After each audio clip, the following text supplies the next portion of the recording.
Hey guys, alright, welcome to our next section here. We're going to be talking about, over the next, I don't know, maybe 5 or 6 videos here, what an authority network is, how to build it for yourself, and how to use it, leverage it to get your clients rankings and, higher rankings in Google, consistently rank people using the techniques here. So this stuff is really, really interesting. It's really, really important. This is why I decided to have it kind of be its entire own section rather than lumping it together with the other how to rank stuff. These two sections together are going to give you a lot of information. They're going to help you really to just like become just like an amazing SEO and just dominate your local markets. Honestly, you guys are going to be the go-to. This stuff is money. All right. Let's do it. So first we're going to start off with what the hell is an authority network, right?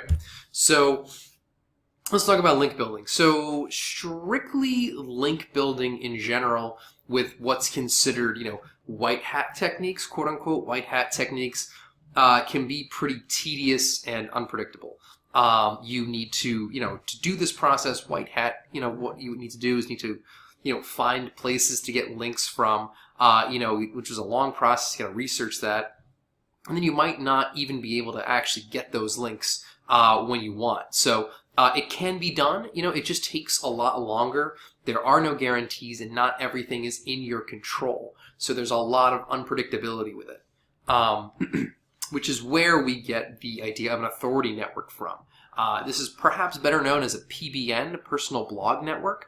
I've decided to call it something different in this course just because I believe it's going to make things clearer for you to understanding how we're talking about it here. So it's essentially what it is it's a network of high authority, niche relevant, expired domains that we can leverage for ranking our clients. It's not quite white hat and it's not quite black hat SEO, quote unquote. It's somewhere more in between the two. So it all starts with expired domains. So this is the metaphor that I give a lot of my clients and people I work with here. So picture this. There's a local business in your hometown, and they have a website, right? And this website gets a lot of great press from local news outlets, meaning that they have a lot of great backlinks. Maybe they're doing some blogging, maybe they're doing some other things. Whatever it is, the website has a lot of good authority, just sort of naturally built into it. And then, they sell the business and they let their website expire, or they shut it down, or whatever it is. But the thing is, just because the website is no longer owned by this company, the business isn't there anymore, that doesn't mean that all the links pointing at that website, they go away. They're still linking to that website. So the domain still has lots of authority, and it can do some real good for another client, either locally, the same locality, or the same niche. All right, so it can do a lot of good for that. So really, this is what we do is we go out there as SEOs and we find these high authority expired domains, and then we buy them from GoDaddy or Namecheap, or wherever you go and buy your websites from, your registrar of choice. And then what we do is we build a new website on that domain, and we redirect its authority back to our clients' websites. We do this several times, and you have a network of these authority websites. They're all ready to send link juice to your clients' websites. Awesome, guys.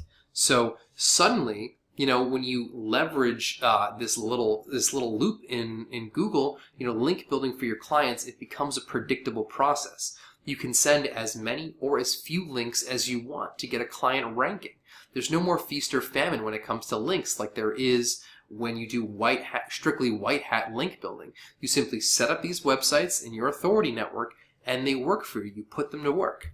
So Google is not a huge fan of this link building technique, as you might imagine, right? This is why we take careful steps to make sure that we're building these authority networks ethically and safely so that we don't jeopardize our websites, our brand name, and more importantly, our client's brand name. The last thing we want to do is have Google uncover our network of authority sites, because once they've uncovered it, then they start to de-index things and hand out penalties, and we don't want that. All right? So this section is going to be training the ins and outs, A's to Z's of how I have leveraged authority networks in my business to rank my clients, how I put them together, how I do it safely, how I do it affordably, And, you know, by the end, you're going to have all the tools and all the knowledge to rank really any website in any place, locality, and in really any niche. This is the power of authority websites, guys. The authority networks like we're going to be building here. It's amazing. It's really cool. And I'm very excited to kind of share this with you, because this is sort of, there's nobody else teaching it like the way that I teach it. And I may be a little bit biased here, but I think that, you know, the way that I teach it is sort of the simplest way to do it, you know, without trying to keep things overcomplicated. All right, so that's it for the intro here, guys, and I'm going to see you in the next one.